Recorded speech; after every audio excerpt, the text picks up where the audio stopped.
It's been a minute. That's our bad. We had a lot to do over this past year, but we're finally back. And to show you guys our love, we wanted to bring y'all something special. We grew up in the 2010s, that's the decade we fell in love with baseball, so we decided, you know what? Let's take a look back and dive into the moments we think made this decade from beginning to end, because we had everything these 10 seasons, except a Yankees World Series appearance. From start to end, this thing was a ride, and you can truly see the evolution of the game through this decade. So, let's get to it.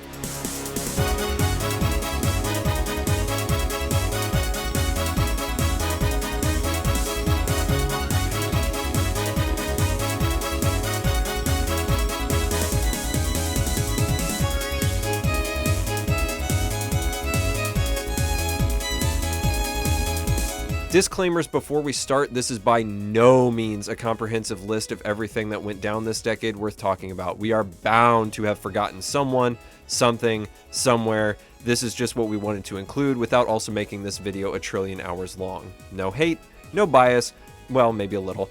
But let us know what you think we should have included in our list down below and what your favorite 2010s MLB moments were. Second, some of the occurrences this decade we may have covered previously in other videos. If our coverage seems light, just go back and watch our other videos on it. We'll link them down below.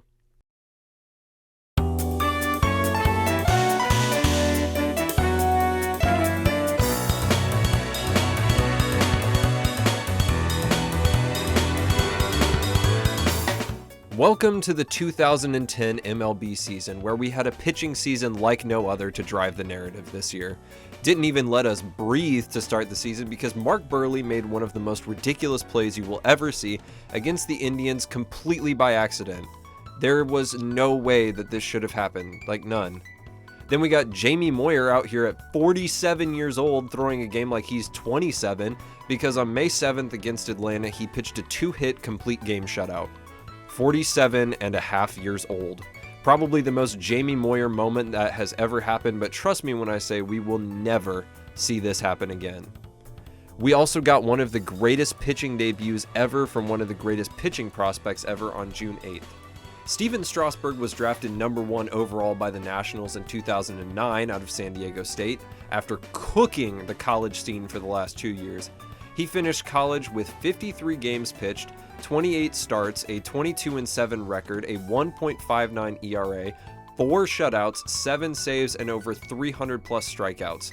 Everybody knew he was going to be the next big pitcher in MLB, so when he came up for his first start on June 8th against Pittsburgh, all eyes were on him. Crazy. What a good Strasburg. On its feet.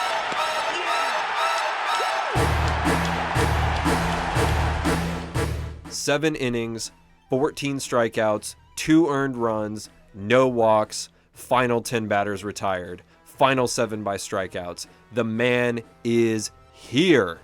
While his career didn't quite live up to the expectations everyone had for him, Strasburg proved to be an integral part of Washington for the next decade and will forever be etched into their lore. And speaking of blazing hot, here's Aroldis Chapman throwing the fastest pitch in MLB history at almost 105.8 miles an hour against the Padres. I think the MLB we live in today, it's kind of hard to remember just how frightening this was back in 2010. High schoolers can now pitch well into the 90s, and MLB hitters are more and more accustomed to seeing higher velocities. But here's future MVP Andrew McCutchen wanting absolutely zero smoke with the 105-mile-an-hour tactical nuke Chapman just launched at him. We were also blessed with 3 perfect games this season, except, let's just get this out of the way, we witnessed the worst call in baseball history, and that's really saying something, to rob Armando Galarraga of the perfecto, but let's just count it because it's easier and we all know that he actually threw one. Dallas Braden tossed one against Tampa on May 9th, and finally, Roy Halladay showed us why he's this year's NL Cy Young. Castro has it, spins, fires, a perfect game! Roy Halladay has thrown the second perfect game in Philadelphia Phillies history! Due to Harris. He got it. It can make you miss. On the inside corner, called strike 3, 9 strikeouts for Roy Halladay. It's a true shame he was taken from us so soon because the Doc in Philly was a bad man. You did not want anything to do with this guy, as he led the entire National League in B-WAR that year, on top of his impressive Cy Young campaign. Meanwhile, in the AL, the legend of King Felix just keeps growing.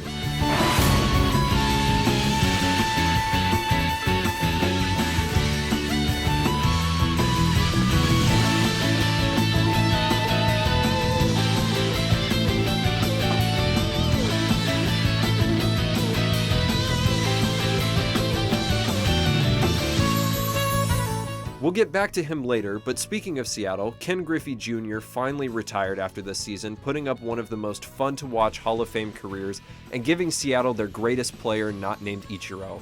And these Mariners decided to honor Griffey's legacy by losing 101 games and joining the Pirates with their 105 losses in the 100-plus loss club for 2010. The rookies this year were noted David Freese victim Neftali Feliz and Buster Posey, respectively. Both put up excellent numbers, but for Posey, it was the beginning of what was to come. But we gotta talk about these MVPs now. It's a little less than that now. Uh-oh! He's done it again! Wow. 21-game hitting streak, upper tank home run. He is amazing!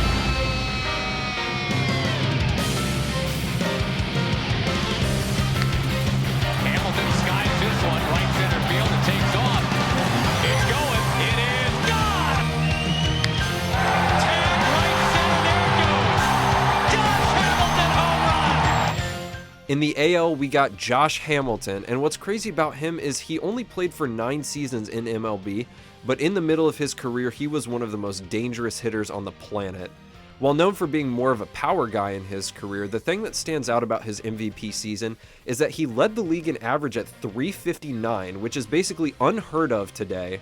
The rest of his stats were solid, but he had an arguably better season in his non-MVP years, as he also took home a Silver Slugger and an All-Star.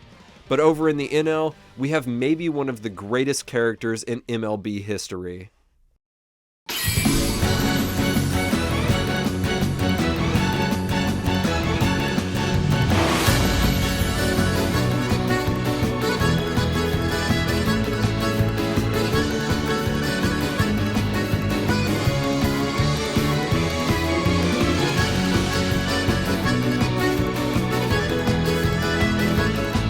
Joey Votto, the pride of Canada and the pride of the Cincinnati Reds organization.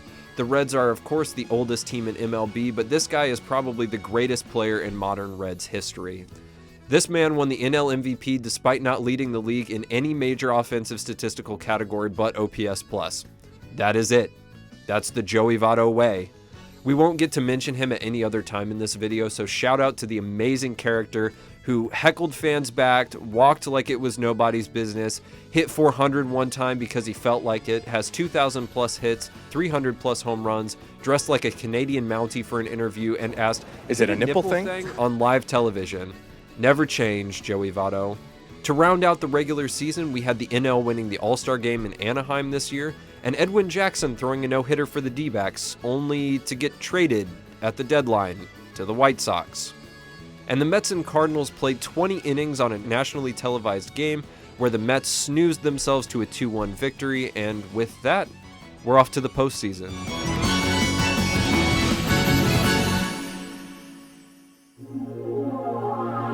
We've already covered the 2010 postseason and World Series in our 2010 World Series video, so like a few other playoffs in this decade, we're just going to keep it brief.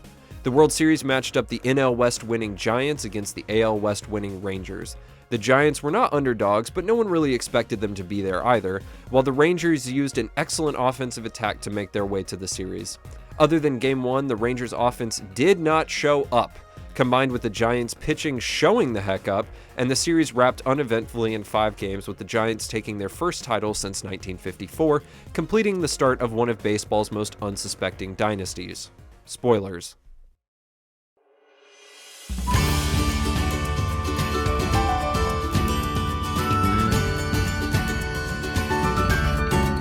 "2010 had an amazing regular season, while 2011's flew under the radar.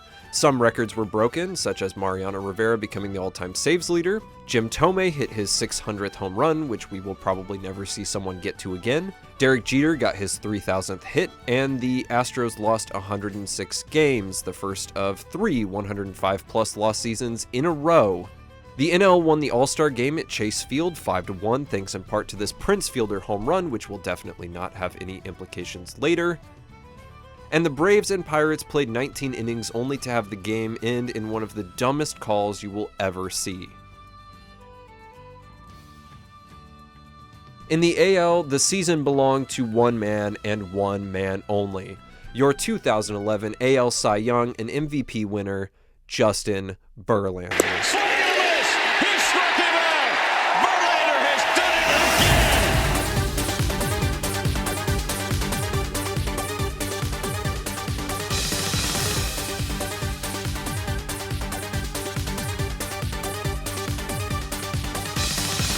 Before 2011, Verlander was already established as one of MLB's greatest pitchers, but he put it all together in a masterful season to start a decade-plus-long chokehold over the AL's top-tier pitcher spot. Not to be outdone, you can't have the yin without the yang, so over in the NL...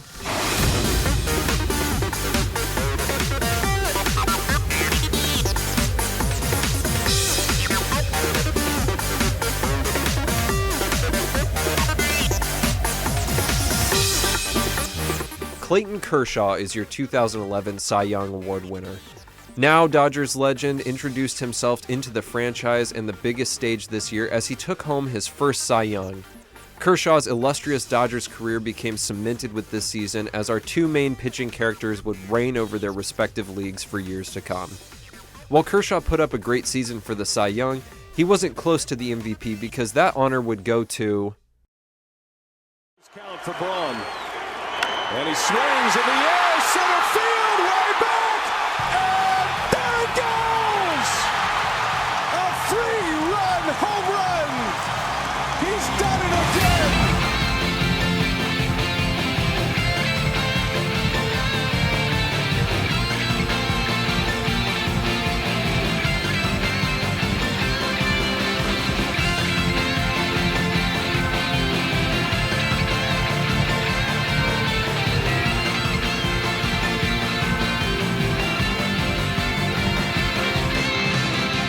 Ryan Braun of the Milwaukee Brewers. Braun did not run away with the MVP, however, as many believed Matt Kemp should have also won it, and in light of Braun's later PED saga, it taints this even further, but you cannot deny that this dude was a killer in 2011. As Cardinals fans, we hated this guy's guts every time we had to see him multiple times a year, but he helped carry his squad to a division title. The Rookies of the Year were also very curious, with the AL's honor going to Jeremy Hellickson, who played until 2019 but had a mostly underwhelming career, while the NL chose Craig Kimbrell, the most iconic relief pitcher of the 2010s. Really interesting to see. 2011's glory belongs to its postseason, however, and that started on what has been dubbed the greatest night in baseball history, September 28th, Game 162. There are a ton of videos out there on this night, and we will link to some of them above. So for the sake of brevity, we'll kind of speed run through what happened. After 161 games, the playoff picture was as such.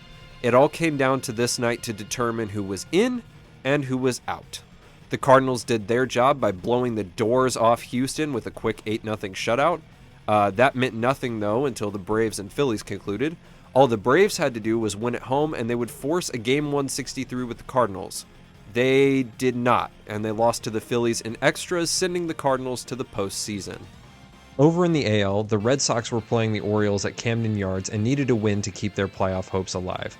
The Orioles, thanks in large part to a long rain delay mid-game, came back against the Red Sox and beat them, ultimately dashing the Red Sox playoff hopes this night.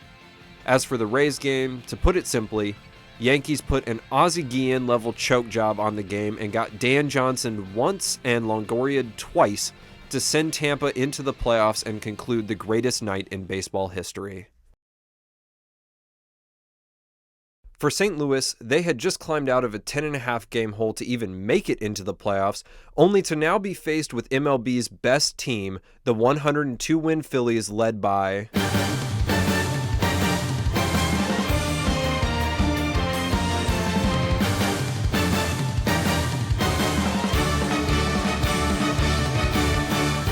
Yes, sir, this team had probably the greatest pitching rotation this century, as they were some killers, made easy work of the rest of the NL, and were supported by an all-time cast with Ryan Howard, Hunter Pence, Shane Victorino, Jimmy Rollins, and Chase Utley, which, shout out to him by the way, one of my favorite players of this decade. Streets won't forget Chase Utley. These Phillies were made to secure a second championship in this window, as they had won in 2008, just lost to the Yankees in 2009, and then upset by the Giants in the NLCS the year prior. They'd been terrorizing the league for 4 years at this point, so they should take care of these Cardinals easily. And wait, why are we in a Game 5? The Cardinals weathered this Phillies storm all the way until the end, where former teammates and good friends Chris Carpenter and Roy Halladay would duel it out for the fate of the series. The Cards jumped Halladay in the first for exactly 1 run, and that's all Carpenter needed, as he threw the game of his life to outlast Halladay on the mound and finally slay the beast that was the late 2000s, early 2010s Phillies. On the last play of the game, Ryan Howard, franchise talisman and icon for Philadelphia, steps to the plate only to ground out to first to end the series. As he ran out of the batter's box, he slipped and blew his Achilles, with the lasting image of the series being him writhing on the ground in pain. We didn't know it at the time, but that was the final playoff at bat for Philadelphia until 2022. The Cardinals would then make easy work of division rival Milwaukee in the NLCS to book a World Series finale against a familiar foe, the Texas Rangers. If Texas was good last year, they were even more dangerous this year. Took care of Tampa in the first round and then embarrassed the Tigers in the ALCS to advance off their once again blistering offense. In yet another unexpected Fall Classic matchup, the Cardinals and Rangers played one of the best series of all time, with the teams splitting the first 2 in St. Louis, this of course being because Prince Fielder gifted the NL home field advantage this year by helping them win the All-Star game. Off Rangers pitcher CJ Wilson, by the way, so thank you, bud, for that one.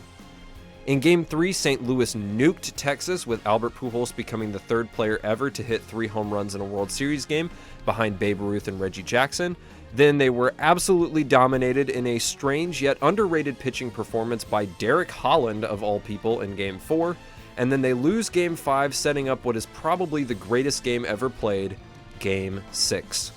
Not going to go in depth here because we really want to do a video on this whole series in the future, but you all need to know that this game is sloppy, it was crazy, and it cemented the 2011 Cardinals as an all-time clutch team when they came back on their final strike twice, and then David Freese sent them to Game 7 with one of the greatest walk-off home runs ever.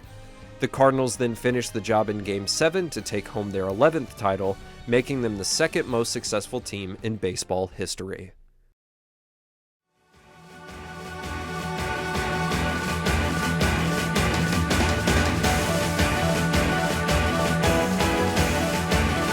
So, coming off of one of the most entertaining postseasons ever, 2012 gave us a season that changed the MLB landscape forever.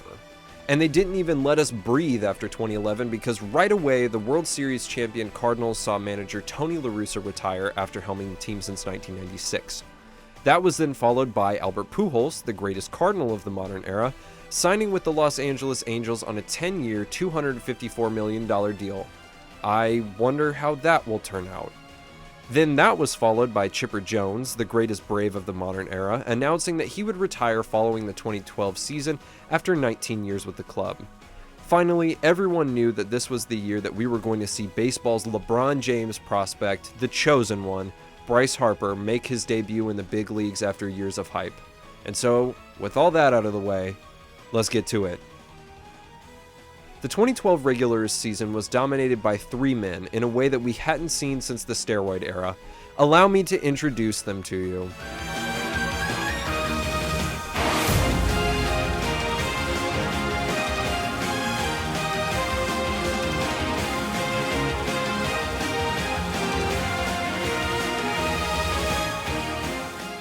Miguel Cabrera of the Detroit Tigers put together one of the greatest individual seasons we have ever seen, winning the Triple Crown in the AL, the first Triple Crown in 45 years, and this Triple Crown season being even better than the previous one. Miggy had always been a premier talent, but the way he put it all together this year was special. You just had to be there to see what he was doing and how he elevated Detroit to a division title and 88 wins with his heroics. Any other year, he should have run away with the MVP race, but instead, some rookie in LA was changing the entire game. Lines this one out towards straightaway center field, drifting out toward right center. Trout at the wall, leaps up, and he makes the catch! Mike Trout with another spectacular grab. There is out number 2.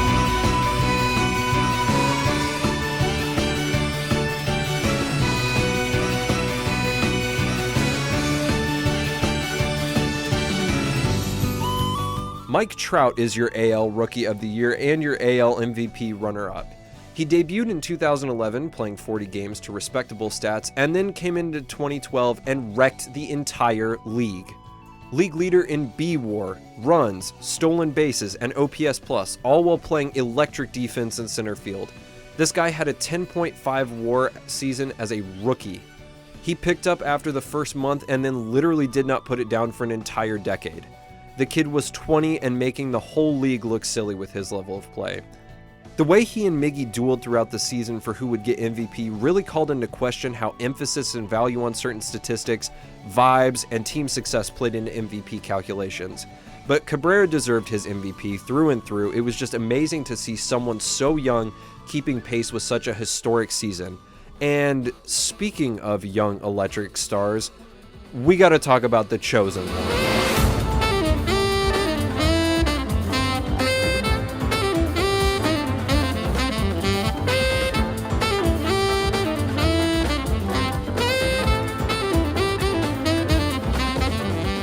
Bryce Harper is your NL Rookie of the Year at age 19. The boy wonder from Las Vegas who made college kids look silly while he was still in high school finally got his call-up on April 28th against the Dodgers, taking the place of an injured Ryan Zimmerman. He went 1 for 3, but his aggressiveness and energy was just the kind of injection that the Nationals team needed, as we saw him fly around the bases, scream into the air, and pimp triples like nobody's business. And speaking of these Nationals,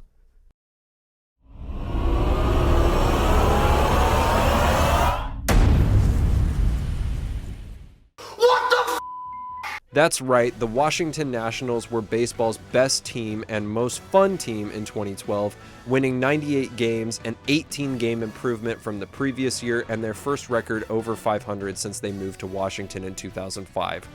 They had a great rotation behind 21 wins from Gio Gonzalez, supplemented by Jordan Zimmerman and Steven Strasburg. Their offense consisted of mostly older veterans who consolidated around their 19-year-old spark plug in Harper, and these guys tore the NL East to shreds en route to a playoff baseball in Washington. Your Cy Youngs this year are David Price and R.A. Dickey, two dudes who were excellent pitchers for their careers, but I will not lie in saying I forgot that they even won one of these. The NL won the All-Star Game again this year, this time 8-0 in Kauffman Stadium, and this would be the NL's last win until 2023. Spoilers. Aaron Hill of the D-backs hit 2 cycles in 1 month, and Jamie freaking Moyer is still playing at age 49 and even records an RBI. Shouts freaking out to the old National League. Don't worry though, he did retire after this year. Mid-season, Ichiro was traded to the Yankees in exchange for basically nothing, putting an end to an incredible 11-year stint in Seattle for the Japanese phenom, but don't worry guys, he'll be back. Josh Hamilton became the 16th player in MLB history to hit 4 home runs in a game, this time against Baltimore, and Marlins manager Ozzie Guillen told us about how much he loves Fidel Castro. Right. The Astros lost 107 games in their final season in the NL, but this Jose Altuve guy is still pretty good and also made the All-Star game, so I wonder if he's going to be important later. Justin Verlander got angry one inning and so decided to pitch one of the greatest innings ever against Cleveland for literally no reason at all other than F you, I guess. The Cardinals did some parenting and hit 7 doubles in 1 inning against the Cubs, who lost 101 games that year, by the way. And Fernando Rodney, of all people, decided to end the year as one of baseball's best relievers with a .6 ERA. And speaking of pitching, cannot forget that we had not 1 but 3 perfect games thrown this year. Philip Humber got 1, Matt Cain got 1, and then Felix Hernandez, the king, threw MLB's final perfect game until 2023, while also giving us one of the most iconic celebrations ever as well. But now you guys must be saying, wait a minute, didn't you forget something? Who was the NL MVP this year? Guys, it's an even year in the mid-2010s, so we never forget about the San Francisco Giants. Get the montage.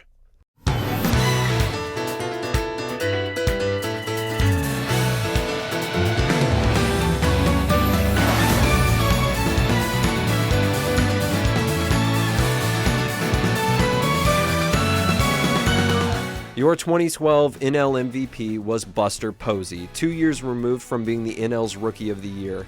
In addition to his impressive offense, he guided a superb Giants pitching staff through the season like a veteran, letting the arms of Matt Cain and Madison Bumgarner take them to victory in the NL West.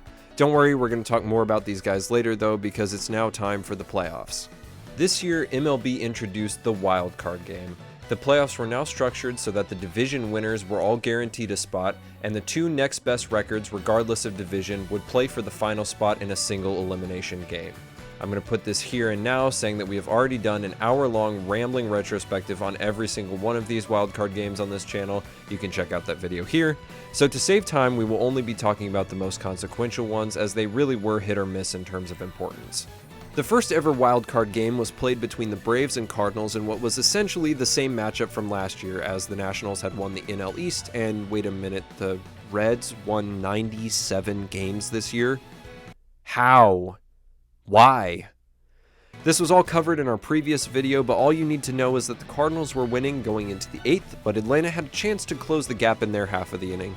Instead, they were robbed on probably the second most blatant missed call you'll ever see, and Chipper Jones had to ride off into the sunset in a game where he was essentially robbed by the umpires. The Cardinals were then tasked with the upstart Nationals in the division series. The series was taken to a 5th game, as the Cardinals' experience helped them weather the storm of the Nationals' raw energy. In this final game, the Redbirds were down 6-0 quick, then were down 7-5 by the 9th. In what should have been a franchise-defining moment, Washington gave up 4 runs in a very 2011 Game 6-esque moment, and the St. Louis Cardinals dashed DC to head to their second NLCS in a row. On the other side of the NL, we had the Reds being this close to ending the Giants' dynasty right then and there after going up 2-0 and then blowing them out at home.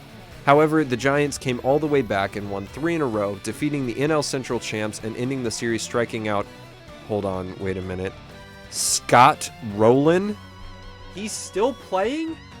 The Cardinals came into the NLCS and went up 3-1 in no time, only to give up the lead and get their lights blown out in Game 7. Yes, this series sucked to watch, still not over it. San Francisco's back, moving on. In the AL, we had the Yankees matching up against the Orioles and the Tigers matching up against the A's. The Yankees took the series in 5 in what was an extremely close contest except for Game 1, with every game being decided by 2 runs or less. Over in the other series, the Tigers and the A's basically played the same series, with every game being decided by 2 runs or less, except for the final game where Detroit cleaned house in Oakland, winning 6-0. The Tigers then finished the cleaning with a nice sweep of New York, but yet another pattern emerged where their offense lay dormant, keeping their opponents close until they had to get the job done in the final game. The Giants and Tigers were now facing off in a series between the best player on the planet and one of the most solid pitching staffs on the planet. And it sucked. This series was terrible. Giants pitching wiped their ass with Detroit all 4 games, with the only notable moment coming when Pablo Sandoval dragged his nuts all over Verlander's Game 1 start and hit 3 home runs. Easily the worst series of this decade. Giants have now won 2 of 3. Next!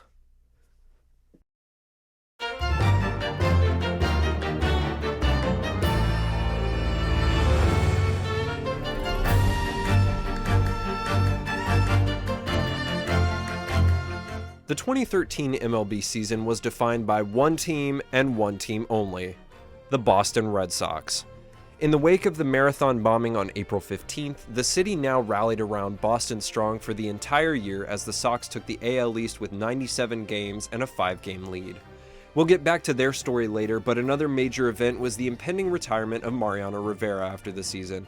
The greatest closer of all time received his honors from across the league and finished out his career with one of the most heartfelt closes of all time, as friends and longtime teammates Derek Jeter and Andy Pettitte came to exit the Sandman. Past his prime, Tim Lincecum threw a 148-pitch no-hitter against the Padres out of scenic nowhere. Henderson Alvarez threw a no-hitter on the last day of the regular season for the memes, I guess. And the Astros are in the AL now and still proceeded to lose 111 games. Yay. Miami lost 100 games too, by the way. The AL also won the All-Star Game at Citi Field this year, and then we got introduced to one of the 2010's most iconic characters. The one, the only, Yasiel Puig.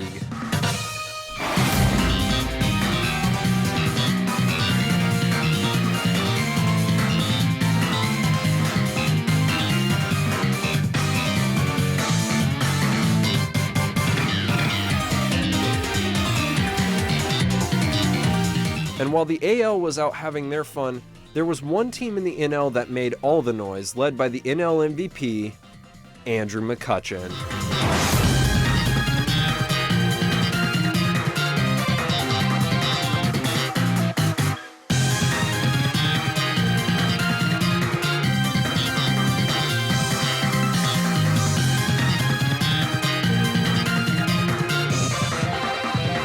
Yeah, that's right. The streets will not forget this Andrew McCutchen season or the 2013 Pirates, as this is the most back that Pittsburgh baseball has ever been.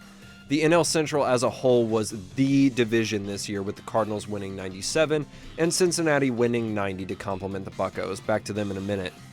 Max Scherzer bagged the AL Cy Young this year, while his teammate Miguel Cabrera picked up his second straight MVP, becoming the 14th player ever to achieve such an honor.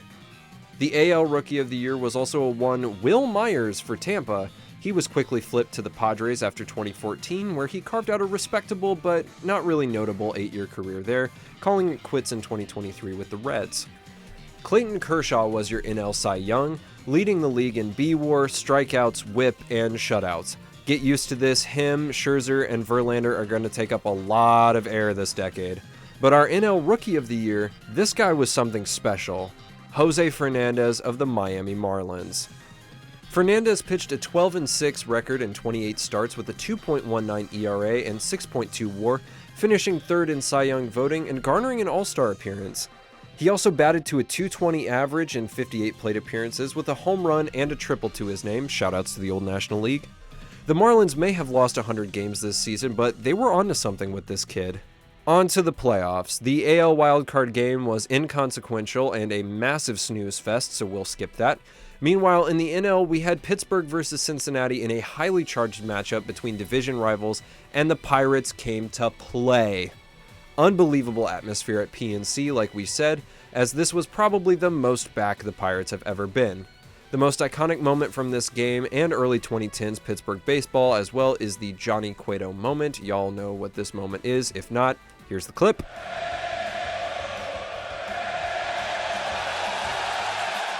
Here's the 2-1. And there's a fly ball to left center field. That ball's deep toward the wall. And it is gone! Russell Martin clears the deck against Johnny Cueto. It is 2-0. After that, the Reds got completely overtaken and the Bucks moved on to face another division rival in the Cardinals. The Pirates-Cardinals series was a super fun series, but led to St. Louis taking the win in 5 games behind a masterful Adam Wainwright performance. The Redbirds then took advantage of playoff Kershaw in Game 6 of the NLCS to win their second pennant in 3 years. Over in the AL, like it had been all season, it was all Boston all the time. They spent the ALDS blowing the doors off of Tampa in 4, while Detroit and Oakland played an intense 5-game series to see who would get the honor of being beaten by Boston in the ALCS. Detroit are your lucky winners, and as for the ALCS, need we say more? Hard hit into right. Back at the wall. Tie game. Big Puppy. The grand slam. The Tigers, to their credit, played Boston extremely close, taking a Game 1 win 1-0 at Fenway, and almost winning again in Game 2, if not for, well, you know. The Red Sox closed it out in 6 with closer Koji Uehara taking home the ALCS MVP. The 2013 World Series saw the best in the AL versus the best in the NL trying to make 2 different statements. Boston, for their city, their team, this is what they deserved. St. Louis trying to start a dynasty and build off their 2011 momentum, copying the Giants in their every other year mentality. Who wanted it more? Boston. Definitely Boston. Game 1, annihilation. 8-1, wasn't even a contest. They went down 2-1 after Game 3, but then brought back 2 wins of their own to set up Game 6 back in Fenway, where it wasn't even a question. Boston prevailed 6-1 and gave joy to a still grieving city, with Joe Buck giving one of his best ever calls to close it out, and the Red Sox winning their 3rd title in 9 years. It hasn't happened at Fenway Park for 95 years. The Red Sox are world champions. 2 things we got to talk about with this series. 1, Big Papi, oh my god! David Ortiz had hands down one of the greatest World Series performances ever, where he hit .688. Yes, that is real. With 2 home runs, 6 RBI, and 6 runs scored. He was untouchable the entire series, so much so that the Cardinals walked him 4 times in Game 6. He put all of Boston on his back for this one. And 2, this series featured 2 of the dumbest endings to a World Series game ever, back-to-back. In Game 3, the series is tied 1-1 with a 4-4 tie in the bottom of the 9th. The Cardinals have 2nd and 3rd, 1 out.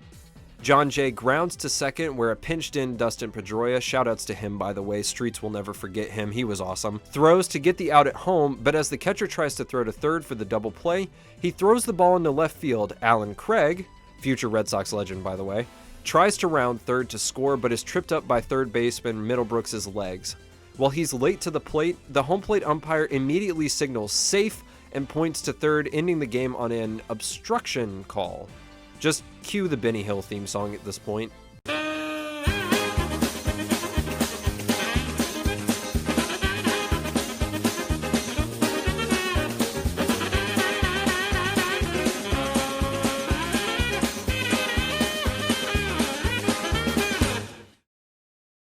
The next night, St. Louis is down in the 9th with Colton Wong at first and 2 outs. The broadcast almost doesn't pick it up, but then Koji Uehara rapid-fire pivots and picks off Wong, who didn't even see it coming until it was too late. And that's it. Game over. Love how Tim McCarver on the broadcast just goes, "Oh boy," followed by an extremely audible "Game is over" from off camera. This sucked, and as a Cardinals fan, I'm still not over it. 2014, let's go.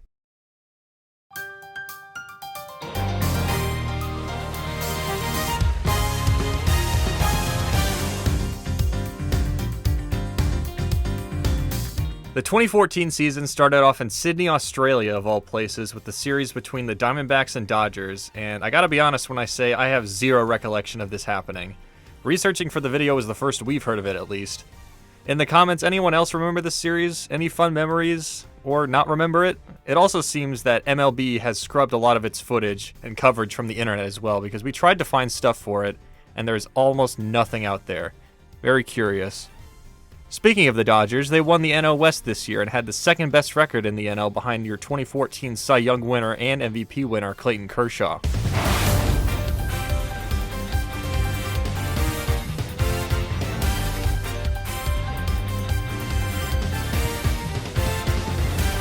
While not putting up as much WAR as the previous season, Kershaw still led the league in B-WAR and had an impressive 21 wins in 27 starts. A well-deserved MVP campaign and the last primary pitcher to win the Cy Young and MVP in the same season as of this recording.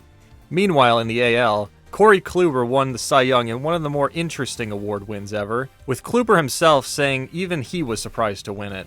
He had 10 more votes than Felix Hernandez, and the 2 of them were well ahead of 3rd place Chris Sale. Kluber led the league in B-WAR, wins, FIP, and games started. That's it. Not the worst ever win, but very quiet and underwhelming one to be sure. The All-Star Game took place at Target Field with the AL winning 5-3, but most notably having the salute to Derek Jeter at the beginning and the iconic respect ad airing as well. On September 25th, in his final home game, Jeter would also deliver one of the best farewells ever as he had a walk-off single against the Orioles to win the game 6-5. The Los Angeles Angels of Anaheim won 98 games this year, good enough for the best record in baseball, and that's all thanks to your 2014 AL MVP, Mike Trout.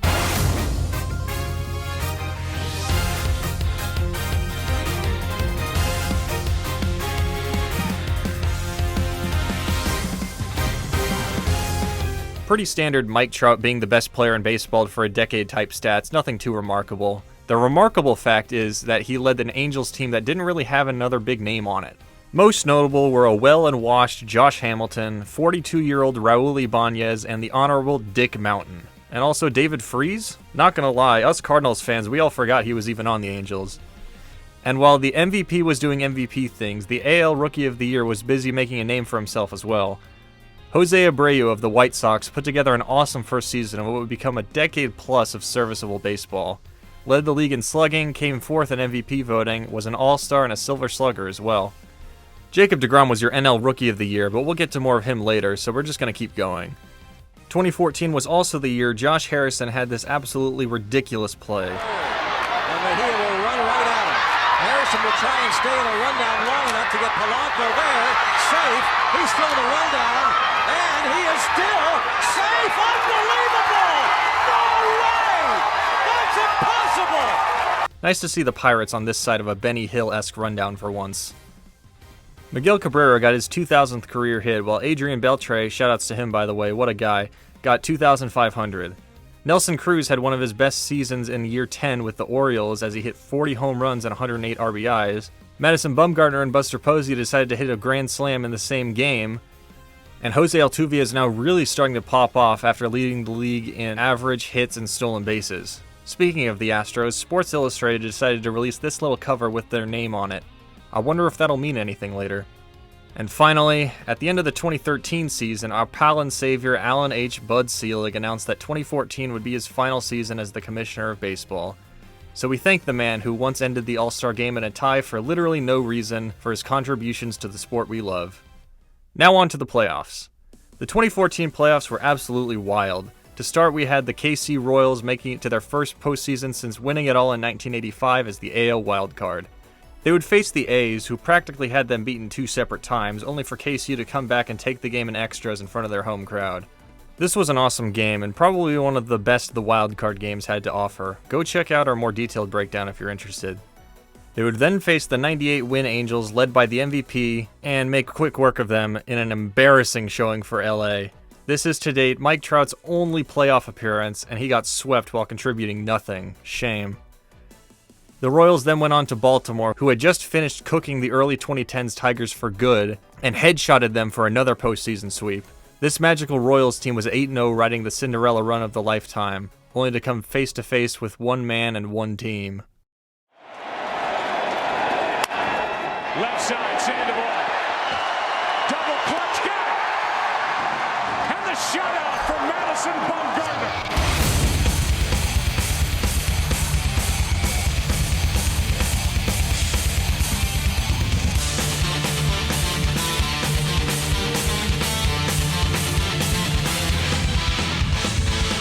It's an even year in the early 2010s, so by now you should all know who's coming. The San Francisco Giants entered the 2014 postseason as the NL wildcard.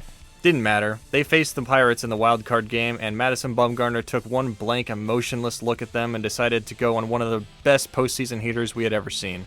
With the help of a Brandon Crawford, shout out by the way, grand slam, he straight blanked the Pirates for a complete game shutout. He actually took a loss in their divisional game against the Nationals after hurling 7 innings. But that didn't matter, as he then went on to the NLCS and put up 7 2/3 scoreless innings against the Cardinals in Game 1. His next outing saw him go 8 with a no decision, but that's okay because the Cardinals decided they wanted to get Ishikawa instead. Now with the World Series set, Destiny versus Dynasty took their places, and San Francisco blows KC out in Game 1 behind another 7 innings from Bumgarner. Both teams take turns blowing each other out. Bumgarner throws a complete game shutout in Game 5, and we now find ourselves at Game 7. The Giants had a 1-run lead on the road in the bottom of the 5th inning, and who did they call on? Him. Thanos gives arguably the greatest postseason relief performance ever and takes the game all the way, winning the Giants their 3rd World Series in 5 years.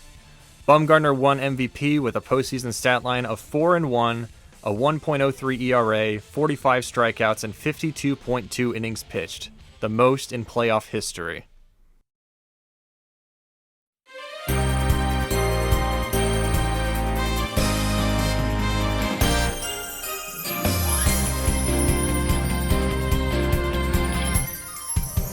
2015 was certainly a season. One that is unfortunately sandwiched between two really great seasons, but here's what it had to offer. StatCast came to baseball this year and completely changed how we analyze the game. New cameras, new review systems, new statistics, we're tracking everything now and looking for maximum optimization. Launch angles, spin rotation, exit velocity, all the things we hear filling baseball analysis and chatter today. They all have their roots with the StatCast implementation in 2015. The AL won the All-Star Game again, 6-3 at Great American Ballpark, and we had one of the most electrifying home run derby wins ever as Todd Frazier took home the title. And speaking of electricity, Mets pitcher Steven Matz had one of the best MLB debuts ever, where he pitched 7 2/3 against the Reds, giving up 2 earned, but he carried the team himself, driving in 4 of the Mets' 7 runs and going 3 for 3 at the plate. Big Papi hit his 500th home run, Wilmer Flores got traded, then wasn't. Jonathan Papelbon and Bryce Harper tried to kill each other in the dugout, and would you look at that, the Royals have 95 wins. They might be cooking. This is nice and all, but we gotta talk about where the action was at this season. You thought the 2013 NL Central was good? I'm sorry, let me introduce you to the 2015 NL Central. STL, 100 wins. Pittsburgh, 98 wins. Chicago, 97 wins. Dog fight. But while we've seen the Cardinals and the Pirates here before, let me introduce you to the 2015 Chicago Cubs.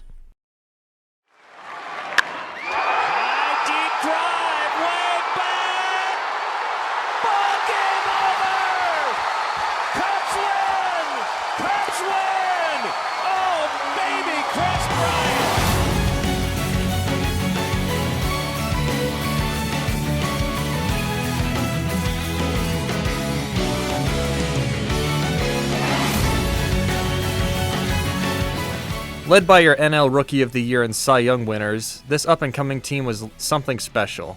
The Cubs had been behind in the Central for years, but what they had been quietly building for the last few seasons came to fruition, and the city of Chicago brought the passion to back them up because you wanted to be nowhere near Wrigley Field when this team was on. Especially Jake Arrieta. What in the actual world? This dude came out of scenic nowhere with a pretty good 2014 and then bodied the whole league in 2015. If he's on the mound in 2015, it is over. Elsewhere, Dallas Keuchel and Carlos Correa were leading their up-and-coming team with Cy Young and Rookie of the Year wins as well, mirroring the Cubs and being an ascendant, former bottom-feeding club who will contend for years to come. And finally, your 2 MVPs, Josh Donaldson and Bryce Harper.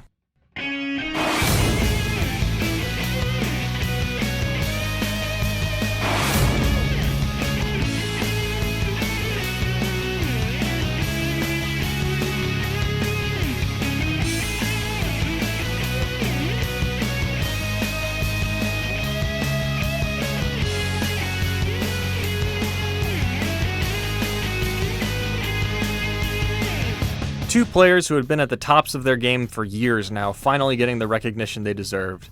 For Harper, this MVP was the next logical step on his path of being the chosen one, while for Donaldson, he was rewarded for an exciting combination of offense and defense he had been bringing to the league since his days in Oakland. Let's get to those playoffs, though. We already covered the World Series and some of the playoffs in our 2015 World Series video, so go check that out, but while the Royals won it all, we gotta talk about one game. That's right, Blue Jays Rangers Game 5 in the ALDS was an absolute movie, with an atmosphere in Canada we haven't seen in over 20 years. The scriptwriters had us falling off the edge of our seats waiting to see how the tension would burst, and then Jose Bautista, Joey Bats, stepped up to the plate and gave us the home run that defined the decade. The 1-1 from Tyson. Bautista with a drive. Deep left field. No doubt about it.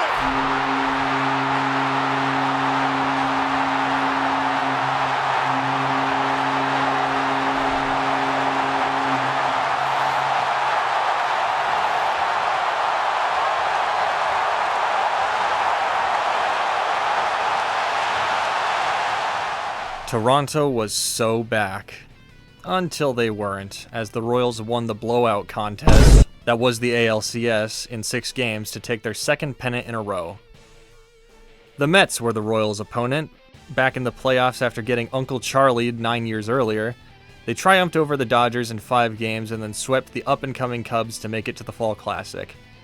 To sum up the series, the Royals were one step ahead the whole time, and their small balling and baseball IQ ran all over the Mets. And also, Matt Harvey had one of the greatest World Series pitching performances ever, until he didn't. Royals win in 5 to capture their first title in 30 years. Really fun team to watch and a fun series overall. Go watch our other video on it.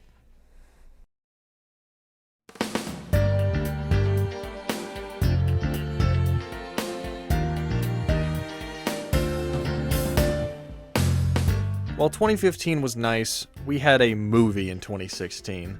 This season delivered hit after hit after hit. To open, we gotta talk about David Ortiz having maybe one of the best farewell seasons for a hitter ever. At age 40 and playing 151 games, he produced the following stats.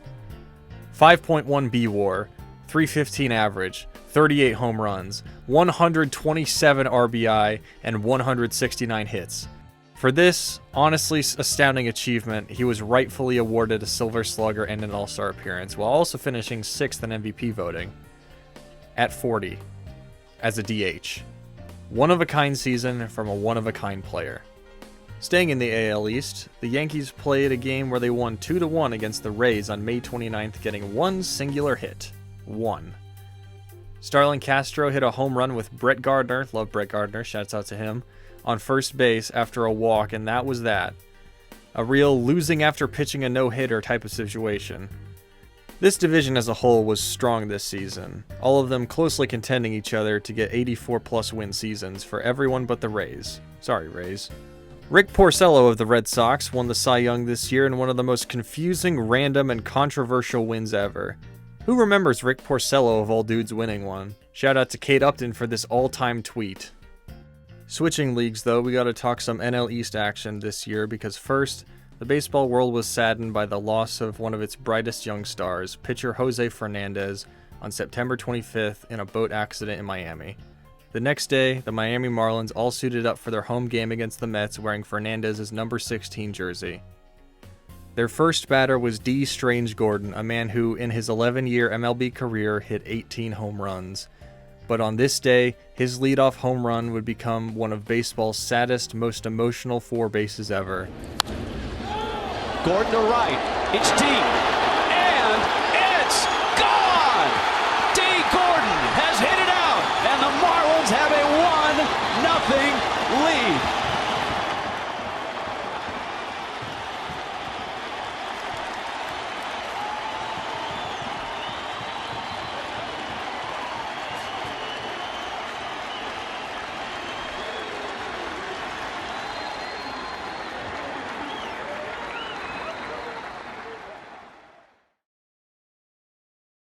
If we're talking the NL East in 2016, though, we must talk about one man and one man only.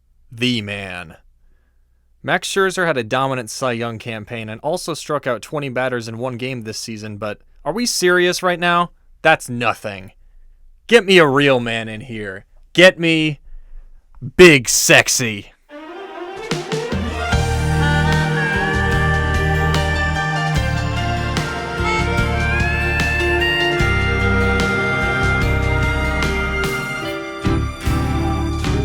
That's right, ladies and gentlemen, what we've all been waiting for.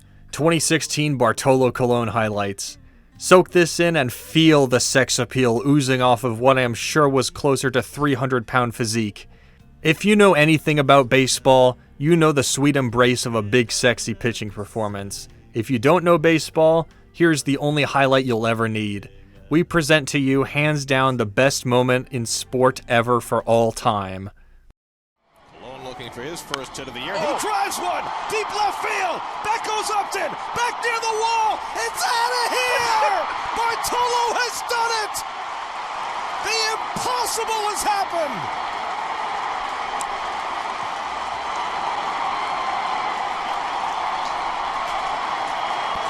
The team vacates the dugout as Bartolo takes the long trot. His first career home run. And there will be nobody in the dugout to greet him. Moving on. The Twins lost 103 games this year. John Lackey finally beat all 30 existing Major League teams with a win over the Cardinals in April. Ichiro records his 3,000th hit, now as a Marlin. Jake Arrieta continued to dominate from last year, tossing 2 no-hitters. and Brandon Crawford, DJ BC Raw, future Cardinals legend, led the league in triples. Shameless B-Craw reference, don't care, massive shouts out to him and an honestly underrated career. Streets and this channel won't ever forget. The AL won the All-Star game at Petco Park, no surprises there, and Rougned Odor decided to get payback for last year's playoff humiliation by punching the career out of Jose Bautista. 2016 gave us one of the funniest Rookie of the Year classes as well. On one hand, in the NL, you got two-time World Series MVP and champion Corey Seager, a perennial all-star and one of baseball's better players for the last decade. Then in the AL, on the other hand, you've got one Michael Fulmer for the Detroit Tigers, who pitched his great rookie season, then was an all-star the next season, and then fell off the face of the earth by 2021, missing all of 2019. He is, as of writing and recording, in the Royals minor league system. Mike Trout won AL MVP again, literally no surprises there, but the NL MVP and his team were doing something over in Chicago we hadn't seen in a very long time.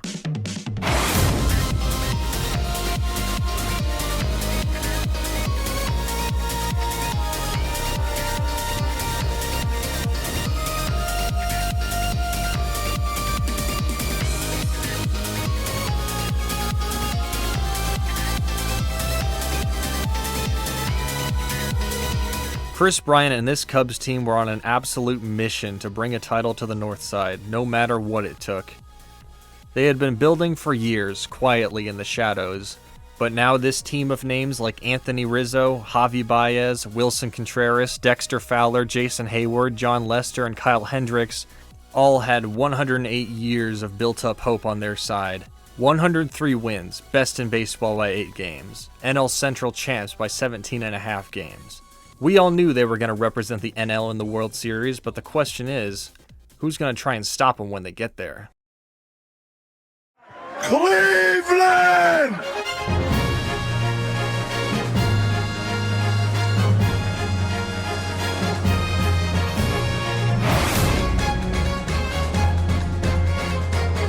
This Indians team, out of scenic nowhere to be honest, had a bit of destiny guiding them this season as well.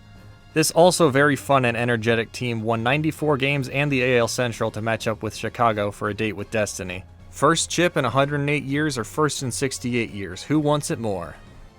Ladies and gentlemen, we have arrived at the 7th game, the most pivotal game this decade will ever see. We're in Cleveland. LeBron's in the house, atmosphere like nothing we've ever seen before. What could go wrong for them? Everything, apparently. It's the bottom of the 5th, and the Cubs are up 5-1 with Kyle Hendricks dealing, but when this strike is called a ball and the next pitch extends the inning, Cubs manager Joe Maddon makes the call to bring out John Lester in relief. Lester throws a wild pitch off of David Ross's face and allows 2 Cleveland runners to score. That's okay though, Lester gets out of the inning and the Cubs give him another run of support, no worries. Bottom 8 now with 2 runners on and 2 outs. All Aroldis Chapman, the most feared closer in baseball, has to do is get 4 outs. Instead, Rajai Davis does the unthinkable. Drive into left! At the wall, it's gone! Tie game! Rajai Davis! 6-6!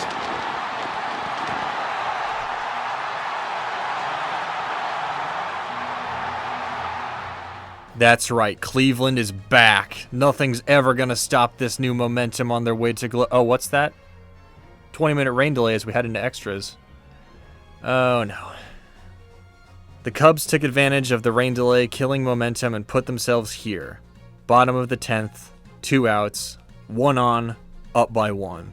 It's time. Destiny has arrived.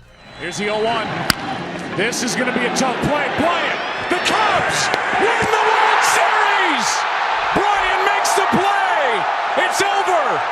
And the Cubs have finally won it all! 8-7-10! And with that, the most important game in MLB history concluded with one of the greatest endings and greatest series of all time. Chicago are now world champions as the future had never looked brighter for Northside, riding off into the sunset to close out a season to remember.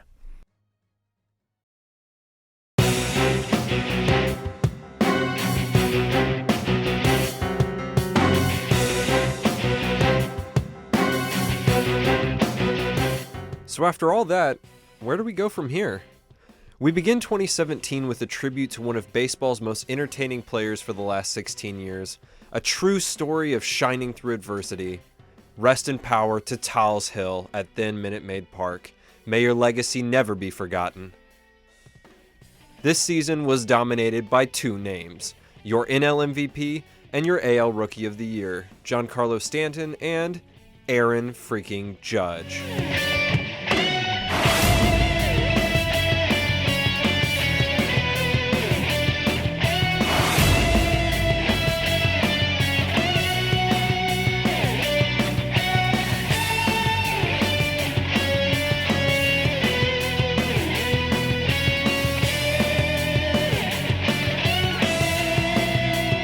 Let's start with Stanton. We all knew for many seasons now the consistent power that Stanton brought to Miami, about 30-ish home runs a year, which was good enough for him to sign a 13-year, $325 million contract with the Marlins in 2015. And he made that contract look like a steal after what he did to the league in 2017. An unheard of 59 home runs while also leading the league in B-WAR, RBI, and OPS+. He would have been the scariest dude in the sport if not for his sudden AL counterpart. Everyone please rise as Aaron Judge, drafted by the Yankees in the first round out of Fresno State in 2013, clobbers us with his mighty gavel in his first full season in the show. We had not seen a rookie this good since Mike Trout. In 155 games, he led the AL in runs, home runs, and walks, strikeouts too, but that's neither here nor there, and helped the Yankees make their way back to the playoffs. For his efforts, he was awarded an All-Star appearance, the Rookie of the Year, a Silver Slugger, and a second-place MVP finish. But wait a minute, who won first place then?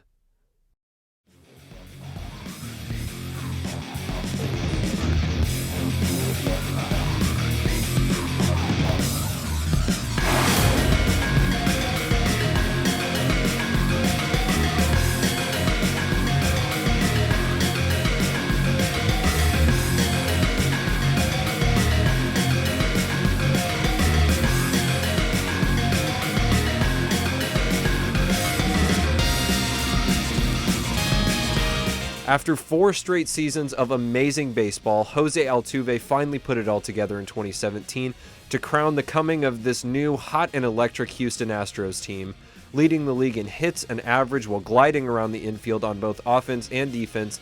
This little magician was the anchor to a stellar Astros infield. But those Astros, though...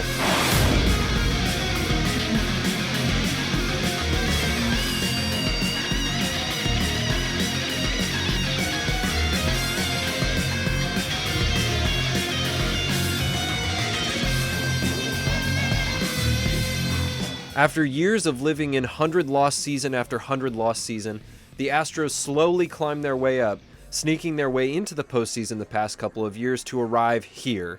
101 wins, second best in the AL with a 21-game lead in the division who they trounced all year long. This team had a lot of young star power on it, but come trade deadline, it was an old star who stole the whole show. On August 31st, Houston acquired Justin Verlander from the Detroit Tigers in a waiver trade that saw the multiple-time Cy Young winner leave the Motor City after an amazing 12 years of service. And in his time with Houston, oh my goodness, we had not seen a post-deadline pitching performance like this since CC Sabathia in 2008 for Milwaukee.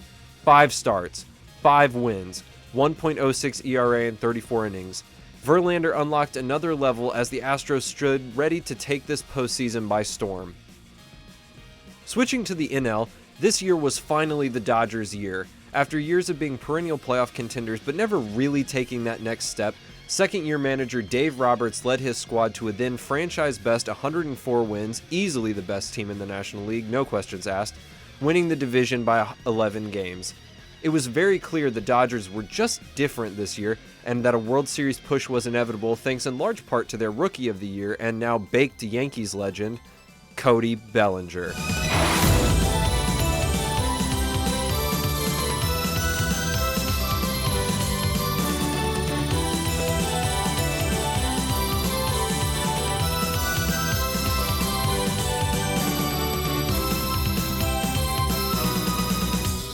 While he didn't exactly set the league on fire like Judge, Bellinger's rookie campaign showed that he could be a star in this league for years to come and contribute to a championship caliber team like the Dodgers. That sort of turned out correct. Elsewhere in the league, Max Scherzer won the NL Cy Young, no surprise there, while Corey Kluber won the AL Cy Young. Lots of surprise there. Scooter Gennett, out of scenic nowhere, decided to hit 4 home runs in a game against the Cardinals because at this point, sure, why not? Adrian Beltre got ejected for moving the on-deck circle, typical Adrian Beltre moment right there, and the AL won the All-Star Game 2-1 at Marlins Park. Also want to add that JD Martinez just ripped the cover off the baseball after getting traded to the Diamondbacks because he hit 29 home runs in 62 games. Holy moly. But wait, we're forgetting one more team from this season. Remember how we said the Astros had the second best record in the AL? Yeah, allow us to introduce you to the American League's #1 team in 2017.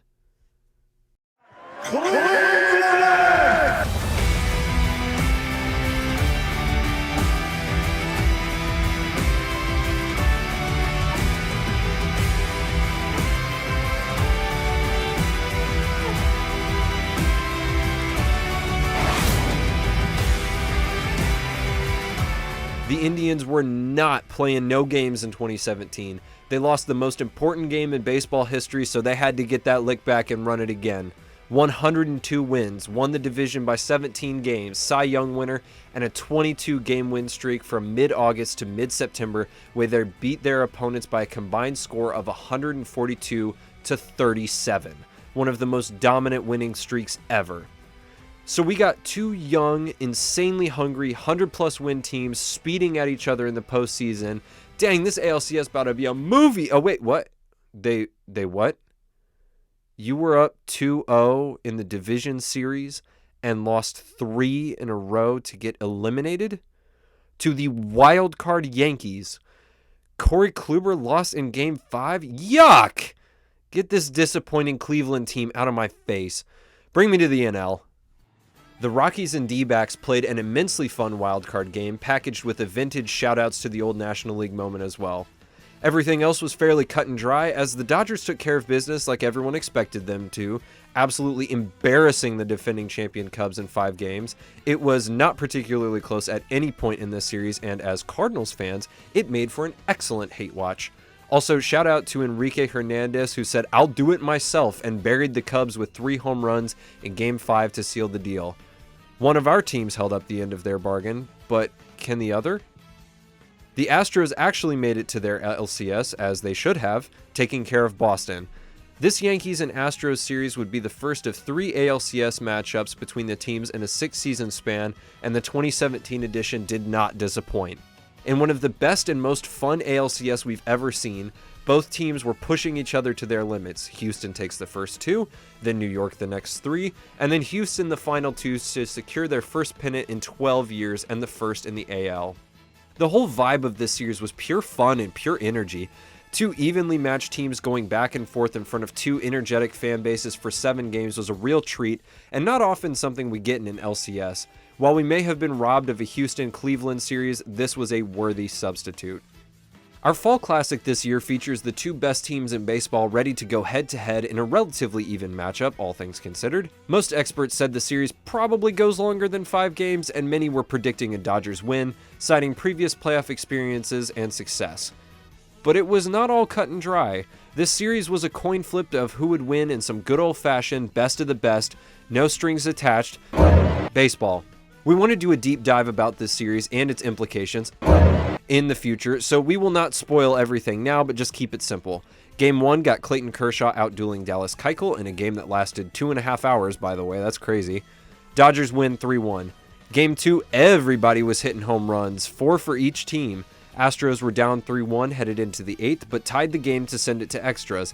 In extras, they tacked on 2 more runs, only for LA to answer right back. We go to the 11th. Houston gets another 2 runs. Los Angeles, what are you going to do?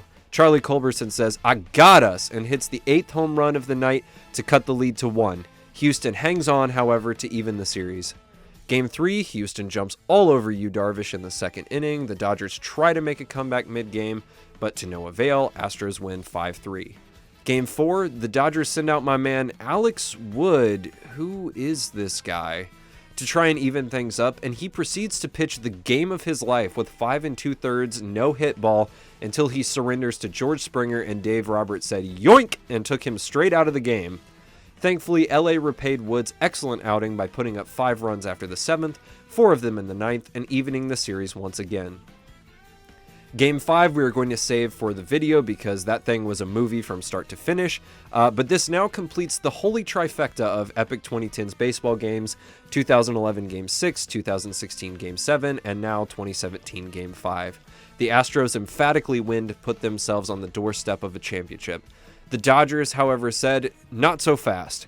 Rich Hill outdueled Justin Verlander because, yeah, why not at this point, in Game 6, and Joe Buck said it best when LA closer Jansen finished the game that this series was too good to end in 6. We are going to a Game 7. That Game 7 was an absolute turd and the most unexciting game of the entire series. Astros once again jumped all over Yu Darvish, and it was over by the 3rd inning. Astros take home the chip in an absolute classic of a series that we surely will not look back on negatively later. And George Springer hit 5 home runs this series, tying the MLB record and taking home World Series MVP.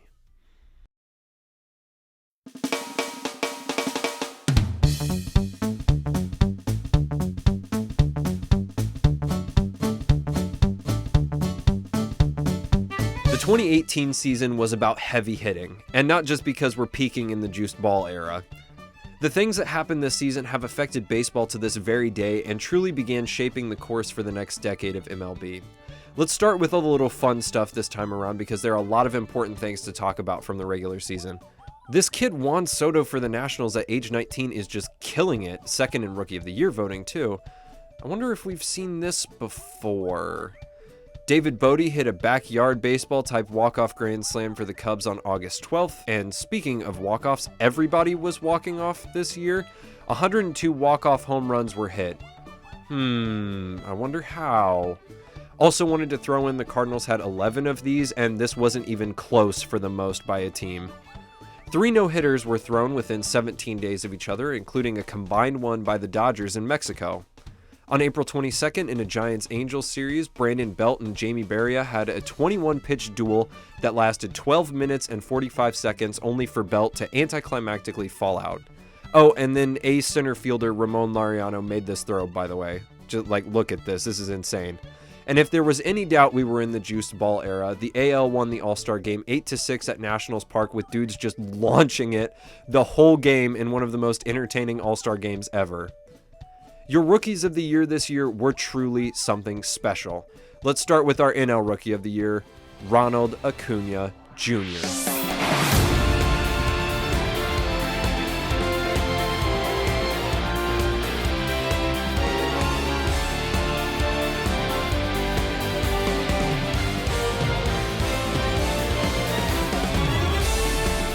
While not taking the league by the reins, Acuna showed us this year he was on the up for not only Atlanta, but the league as well, hitting for both power and speed.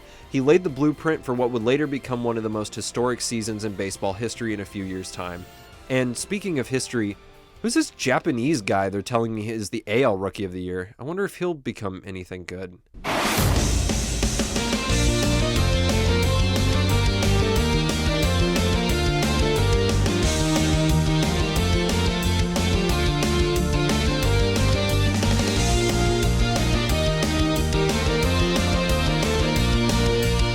Spoiler alert, he did. Moving on. Your Cy Youngs this year were Blake Snell in the AL. Hey, I wonder if this Rays team will ever forget he won one of these. And some random dude with a 10-9 record named Jacob deGrom?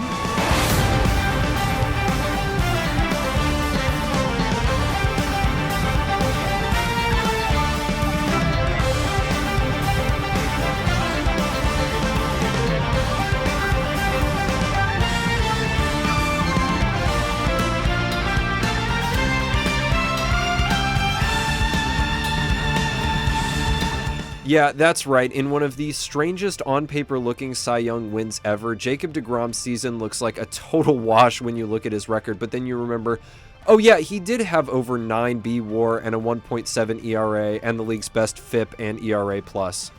Just like many debates over the value of WAR in awards calculations over the years, the value of the traditional win stat was now also called into question. It's not DeGrom's fault his team couldn't score or close out games, thus depriving him the opportunity to get a win. But this debate is for another time. DeGrom did DeGrom things, literally in spite of the rest of his team. The NL MVP in 2018 was Christian Yelich, an MVP that seemed to come out of nowhere, but in retrospect was the start of a 2-season tear this guy had on the whole league before injuries. After being a solid outfield piece in Miami since 2013, the Brewers picked up Yelich at the start of the year and he began raking. He led the league in B-WAR, batting average, OPS, and OPS+, and many other advanced metrics. He was just who the Brewers needed to revitalize the franchise and make a renewed playoff push. But over in the AL, your MVP was the most fun guy in baseball to watch on the best team in baseball, Mookie Betts.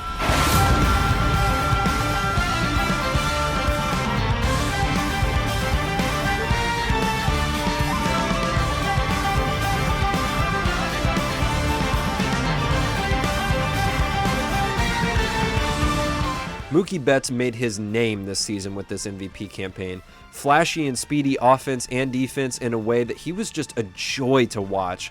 He is definitely one of the best players of the late 2010s, early 2020s era, and his 10.7 B-WAR is the most of any player in the entire decade of the 2010s. That's how awesome he was to watch. He was literally irreplaceable. And speaking of Boston... But he's not. 2-2. Swing and a miss. He struck him out. And the Red Sox are kings of the American League East for a franchise record 3rd year in a row. This team came out and dog-walked the entire league under first-year manager Alex Cora. Holy smokes, this Boston team was good. Maybe a little too good. But nah, for context, the Yankees won 100 games this season and still lost the division by 8 games. It was the Red Sox, sizable gap, then everybody else in baseball.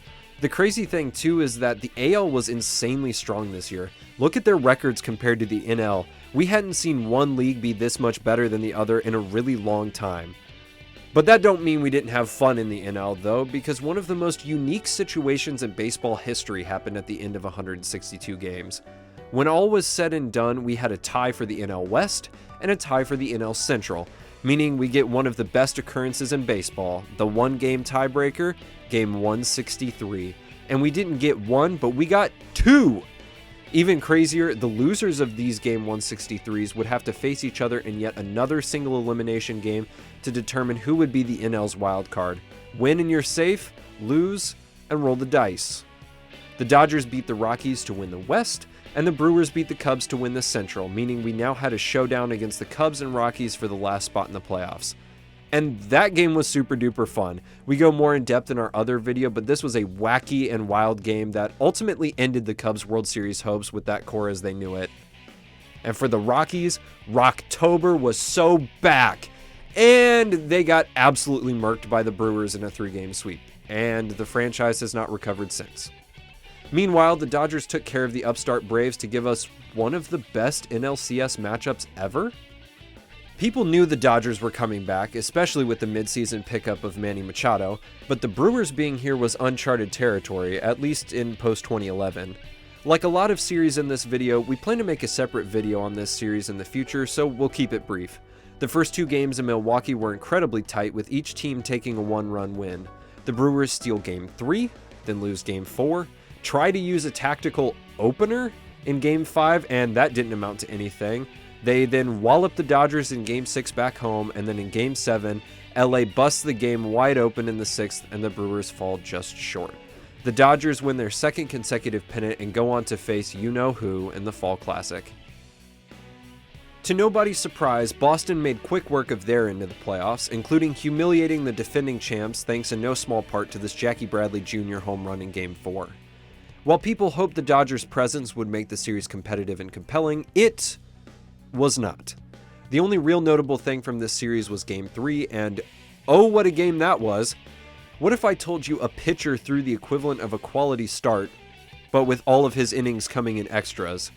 Nathan Eovaldi for the Red Sox pitched 6 innings of amazing ball in relief in extras, only to have it wasted when he gave up a home run to Max Muncy in the 18th inning. That is correct. A World Series game went 18 innings and lasted 7+ hours. Yeah, like that would ever happen again. And Muncy would have ended it in the 15th too off a home run, but it was just foul. Other than that, the Red Sox took care of business and win the series in 5 as Chris Sale blows one by Manny Machado, and Steve Pearce wins one of the most random World Series MVPs ever. This dominant season now marked the 4th time in 15 seasons that Boston were champions of baseball after going the previous 86 years before 2004 without a title.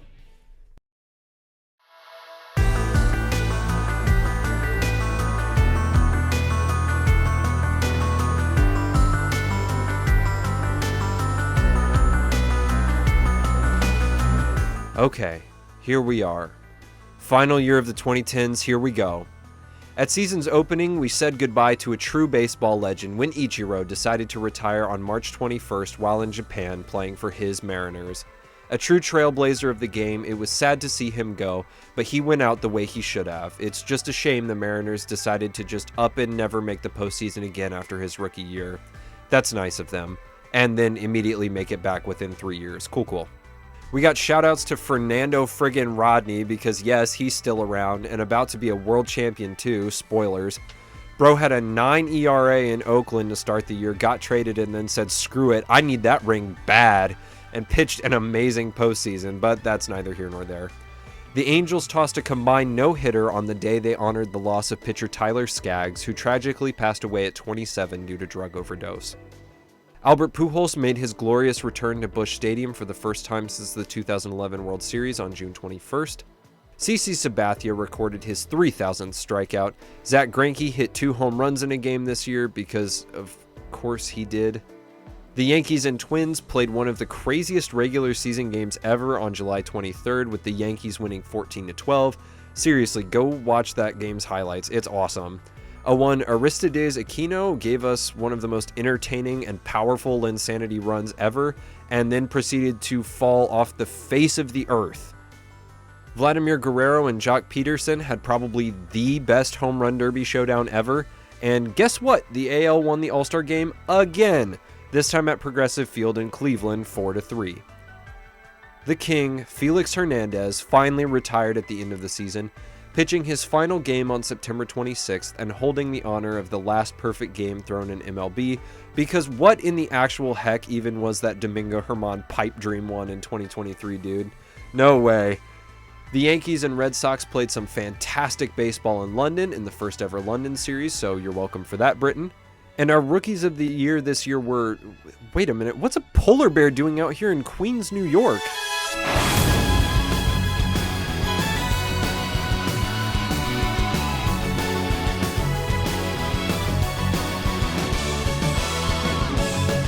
That's right, welcome to the league, the polar bear, who quickly broke Aaron Judge's rookie home run record by smashing his 53rd in 161 games of productive baseball. Yeah, he's going to be the Mets guy for years to come. And in the AL, Yordan Alvarez was your rookie of the year, albeit with no real eye-popping statistics to his name, but don't worry, Houston, he's going to develop quite nicely for you guys in another year or two. And it wouldn't be a true 2010s baseball moment if Justin Verlander didn't win the Cy Young yet again at age 36, this time tossing his 3rd career no-hitter as well. And we'd like to get the final good season of consistent Jacob deGrom pitching here too, before his arm fell off at the turn of the decade. While last season he was statistically better, he led the league in strikeouts and B-WAR with an ultra-convincing record of exactly 1 game better than last year, 11-8. Speaking of rounding out the 2010s right, here's Mike Trout with another MVP and one of the most consistently dominant decades in baseball history. It is a real shame he's been injured for most of the 20s, but over in the NL, we had a race like nothing we'd ever seen before. Yelly versus Belly.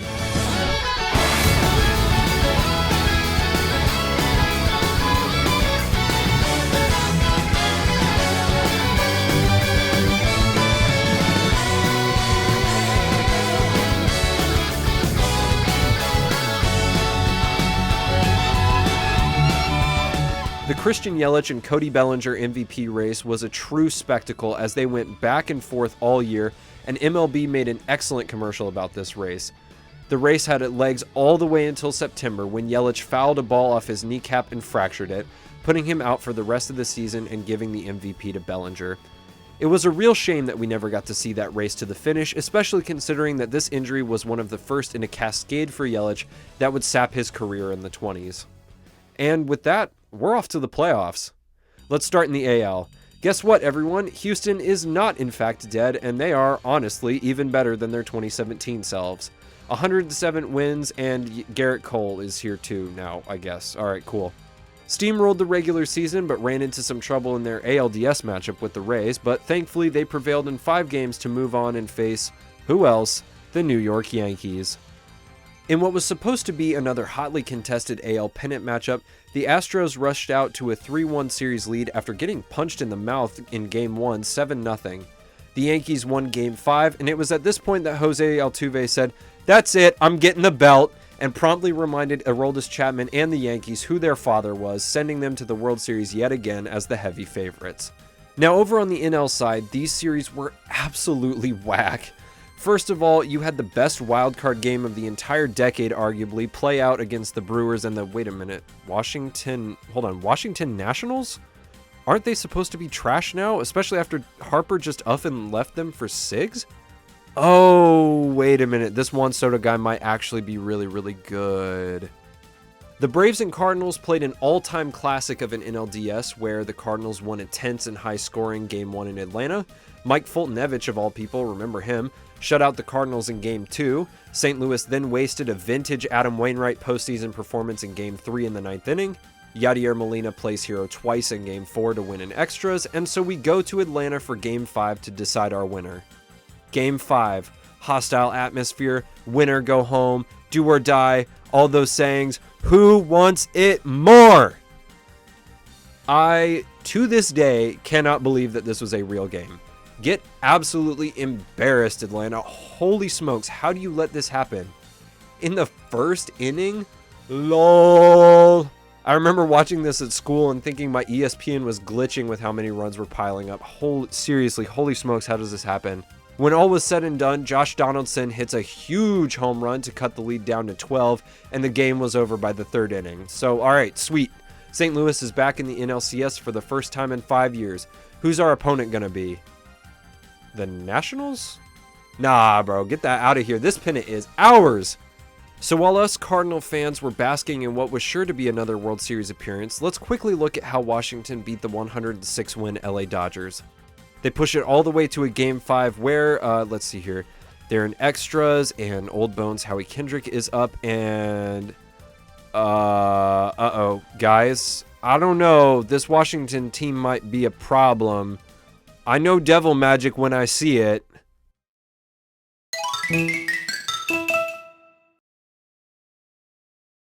Okay, we have now made it to the final baseball series of the decade. The 2019 World Series is a cinematic masterpiece of an underdog story and a fitting way to end this video.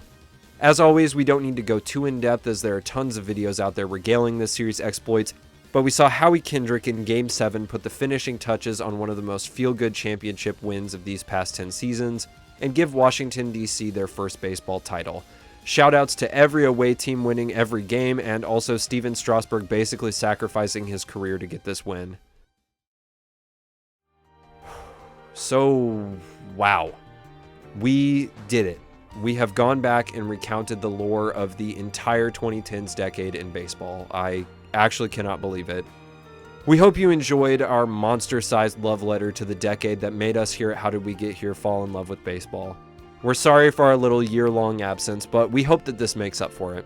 We definitely missed a lot of great lore in this video, so comment down below your favorite moments of the 2010s and what you think we missed. Also, comment your favorite Streets Won't Forget players of the decade. Other than the ones we mentioned, I want to shout out Brandon Phillips and Billy Butler's 2012 All-Star season. As for things you feel like deserved more coverage in the video, 1, we didn't want this to be longer than it already is. 2, we feel like there are other videos that can do the job of explaining better than we can. And 3, we want to make some of these series into their own separate videos in the future. We'll link what we think are relevant videos somewhere in the description or cards. Thanks for watching. We'll see you guys in 5 years for the 2020s lore video. And wait a minute, what's that at the end of 2019? Wait!